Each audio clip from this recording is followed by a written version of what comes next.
ഇന്ന് നമ്മൾ സ്പെഷ്യൽ മത്തി മുളകിട്ടതും മത്തി പൊരിച്ചതും ഉണ്ടാക്കാൻ പോകുന്നു. അപ്പോൾ അതിന് വേണ്ട സാധനങ്ങൾ മുളകും പൊടി, മഞ്ഞൾപ്പൊടി, പുളി, ഉപ്പ്. മീൻ പൊരിക്കാനുള്ള മസാല സെറ്റാക്കാൻ പോകണം.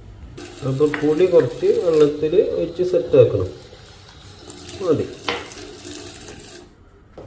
അപ്പോൾ വെളുത്തുള്ളി, പച്ചമുളക്, ഇഞ്ചിയൊക്കെ കൂടിയിട്ട് മിക്സിയിലിട്ടിട്ട് പൗഡർ ആക്കണം. മുളക് പൊടി, മഞ്ഞൾപ്പൊടി, ഉപ്പ് മിക്സിയിലിട്ടിട്ട് അരച്ചെടുക്കുക.